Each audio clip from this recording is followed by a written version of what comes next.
Hi, I'm Jo Issa, the publisher of MathsBeat, and I've got with me this afternoon Robert Wilne, the series editor. Hello, Jo. And today we're going to talk about the handbook, the teacher's handbook.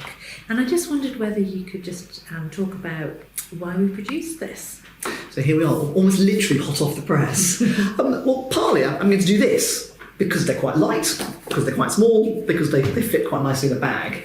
Most of MathsBeat is a digital resource, but we wanted something which you could take with you. You could open whilst the kettle is boiling, so you could look at, even if you look at the inside, it's not very dense in terms of the page layout. There's lots of space. There are words. It's something you can open, engage with, and then put to one side. Mm-hmm. We really wanted to have that usability, and it's not a big ring binder. You have to log on. You don't need Wi-Fi. You can just open it and engage with it, and that was really important to us. Fantastic. And can you talk about the process behind the teacher's handbook? So what we did, and it was so exciting, was when we had tasks ready from the digital planner, we engaged about 7 or 8 schools, pretty much all over the country. So we've got some urban schools, some rural schools, some large schools, some small schools, some schools in areas of high disadvantage, some schools in areas less disadvantaged. And we took the tasks to the schools and obviously gave the teacher time to look at them in advance and said, just please teach this. And so what we captured in the handbook are quite literally recordings and made into a transcript of what the teacher said and what the children said, with pictures of what they were doing at the time, and perhaps pictures, if it led itself to some written work, some pictures of what they put in their books. So it's essentially a recording of a lesson on page. Can you just talk us through what a typical chapter might look like in the handbook? Yes, and here's what I prepared earlier. So I just chose the fractions chapter in year 2. So each chapter begins with a sort of summary, really, of the key aims of the chapter. What fluency are the children going to develop? What reasoning opportunities are they going to encounter? And what problem-solving experiences are they going to have? Obviously, we've chosen those 3 because that's what the national curriculum talks about in great detail. But to add to that, so to underpin that, we've specified sort of the key ideas, the key mathematical concepts that through the tasks in the chapter are being developed. And then also put a bit of commentary about the models and the apparatus and the physical, the concrete, the pictorial, the physical experiences the children are going to have whilst doing the tasks. And there's all on the first page, so it's basically you're thinking, right, I'm teaching fractions next week. This is what's going to happen in terms of the national curriculum. This is what was in the writer's mind whilst they were writing, and therefore what should be in my mind whilst I'm teaching. And this is why the writers and the editors chose these particular representations, these particular experiences, and that's sort of, if you like, the rationale for the unit. Then practically, particularly if I'm new to teaching, I might need to know, right, I'm teaching year 2, what have they done in year 1? Oh, right, I've done that. And where's it going in year 3? Okay, so I don't do that because that's in year 3, but I don't need to do that because it's in year 1, and I just get a sense of the sequence. And then actually a little bit more fine detail. So I've taken over the class in January, that's what I did in term 1, and this is what I'm going to be doing in term 3, and this is what I'm doing now in term 2. So it's just got that, where they're coming from, where they're going to. And can you talk about how the tasks are organised in the book? Yeah, so we wanted to have an example of every single task captured, but obviously we couldn't quite manage that. So we chose a selection of the tasks from across each unit. And as hopefully our teachers will know from the digital planner, that in the digital planner we talk about the children who are on track, we talk about the children who might need some additional support there and then in the lesson, and some children who are ready to go deeper in there and then in the lesson. And that's what we capture. So for each task we've got an example of what on track sounded like in terms of the vocabulary being used by the children, the teacher, what it looked like in terms of what they did, and in terms and how it was recorded in terms of perhaps what they created in their books. So you look at that and go, right, that's what on track looks, feels, and sounds like. So if that's happening in my lesson, thumbs up, or what's going according to plan. And then also for each task, we captured an example of the language which made the teacher think, this isn't quite clicking. What am I going to do now? What am I going to do in the moment to get the children back on track? And then also, that's the needed support example. And then thirdly, we captured an example of the conversation with the teacher was having with the children who were to use that phrase, the rapid graspers, the first finishers, who are ready to go deeper. And what's different about the going deeper section to the needing support or on track? In some ways, not that much, in that, as we know, going deeper isn't here's a different problem or here are bigger numbers. It's just asking a slightly more open question. It's giving the children an opportunity to create the mathematics more for and by themselves. And so all three have in common is they capture the questions the teacher asked, which got the children to think in the right way. And for some children, perhaps the needy support children, that got them to focus on a particular aspect which they were struggling with and get past that. For the going deeper children, enable them to perhaps take a step back and have a slightly bigger picture view of the mathematics. It's really about trying to give support to teachers to include all the children. Yes, exactly. Yes. I suppose it's a simple way of putting it is the going deeper is what you say when the child says, "I finished," and the needing support is what you say when the child says, "I'm stuck." So thinking about the formative aspect part of this handbook, how do you think it can support teachers with this? Well, I hope, and the teachers I've shown this to so far agree on this, is it really helps you know what to say next. And I remember when I first started teaching, in the end, if a child couldn't do something, all I did was say it again more loudly what I'd just said previously. And so it exemplifies alternative responses to the situation when the child says I'm stuck, and alternative responses when the child says I've finished. So, for example, in this fractions chapter, if a child is not halving correctly, it might be because the child doesn't realise the parts have to be equal parts. They're just making two parts, not necessarily two equal parts. Or it might be because the child knows that, but hasn't got the fine motor skills to do that. Can't hold the pencil, can't hold the scissors in such a way as to make two equal parts. And so what the exemplification here is of the teacher thinking, I wonder what the problem is.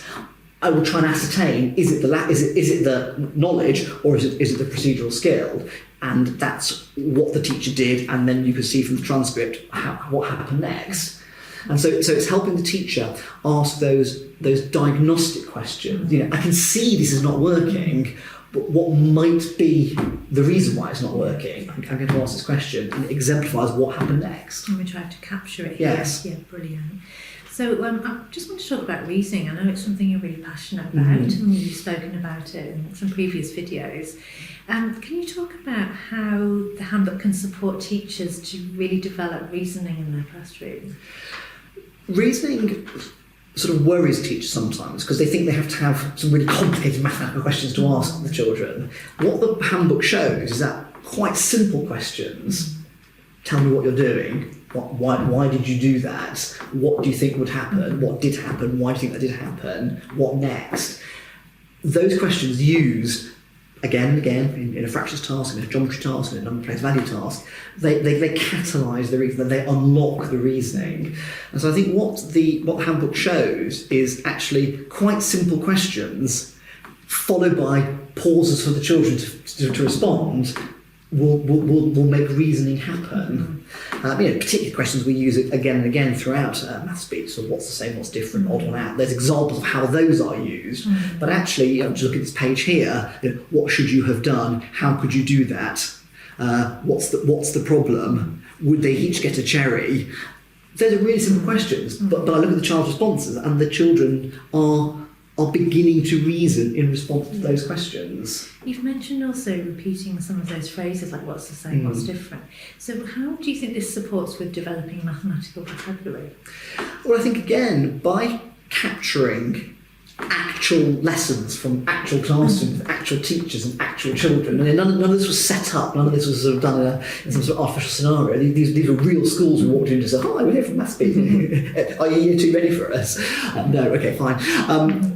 So by these being very real, I think they reassure teachers that yes, year one can use words like add-ends. Yes, year two can use words like commutative.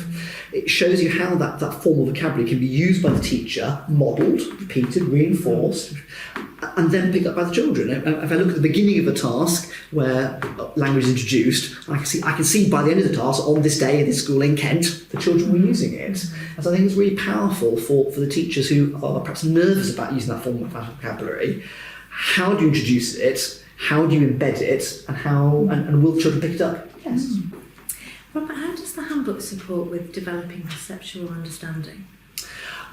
I hope a lot, because obviously that's really important. So again, if I think back to national curriculum, children need to develop procedural fluency and factual knowledge and conceptual understanding. So again, here's one I prepared earlier.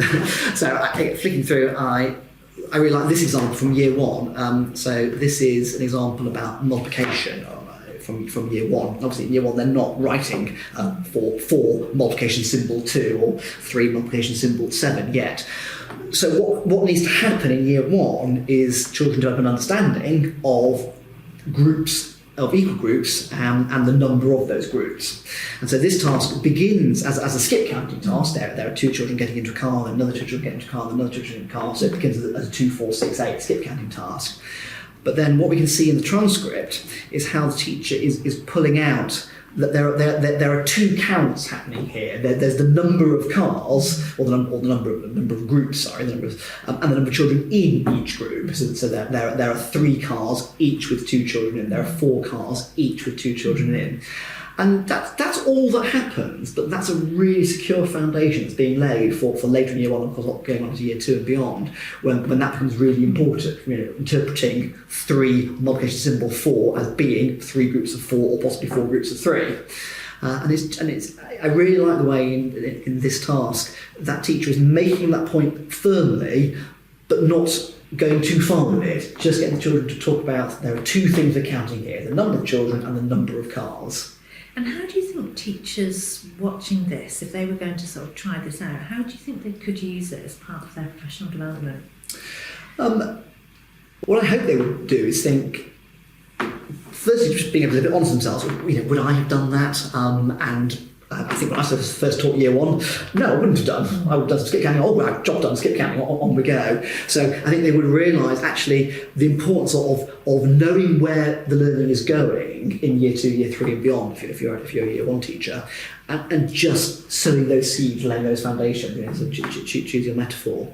But also realising the importance and the value, the worth of actually saying the same thing again quite a few times. It is repetitive, but it's purposeful repetition. It's embedding some language, embedding a framework, which is going to become so important later on. So I hope it will give them confidence to actually say it one more time, to emphasise that deeper point, even though, strictly speaking, it's not needed for this particular activity. So thinking about, perhaps a teacher watching this and thinking, well, how can I use this handbook? You work in so many schools, so if you were one of your schools tomorrow, how would you explain how this might be used? I think you could certainly use this, as we were sort of saying at the beginning, whilst kettle is boiling, you're sort of thinking, right, what am I doing next week? Right, teaching shape and space in year 2. Right, flick it open. Okay, right, where's the tea bag, where's the coffee? Probably not have both of those in the same drink, actually, tea bag or coffee. Choose beverage of choice, kettle's boiling. Right, okay, these are the ideas, these are the manipulatives, these are the pictures.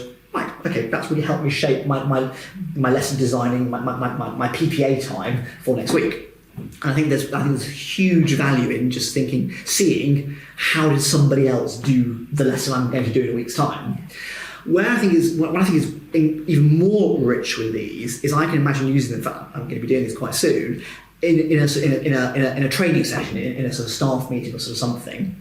So what we've got, you see, for each transcript, we've also got a few, 3 or 4 call-outs next to the transcript, where either the writers or the editors, like myself, we've put in questions that you as the reader might want to be asking about.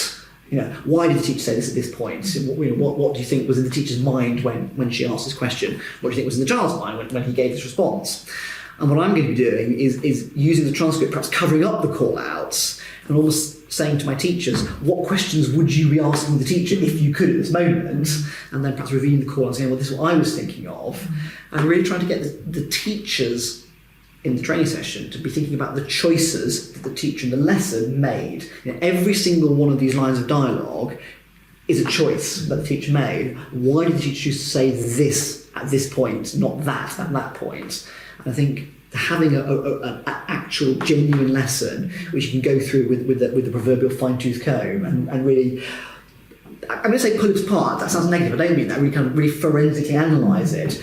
when that person's not in the room. You don't have to worry about offending someone's sensibility. Yeah. And I think the lovely thing about it as well is that reading the call-outs, I can hear your voice and Mike Askew's voice, so it really is sort of like having a coach on the side as well. Well, that's what we. Thank you for saying so. I mean, that's what we were sort of trying to capture, which is that when we work with teachers, we sort of talk through. Here's what I think should happen. This is what might happen at this point in a lesson. If it does, this is what you could do. If it doesn't, this is what you could do. And trying to sort of get them the page and get teachers, particularly beginner teachers, going to be thinking about the choices that they are making and having some modelling, some examples of that. There's a huge amount of support in there. It's fantastic. I could talk to you all afternoon about handbooks. I hope it's been an enjoyable conversation. Very much so. And thank you very much. Thank you for your time. Thank you.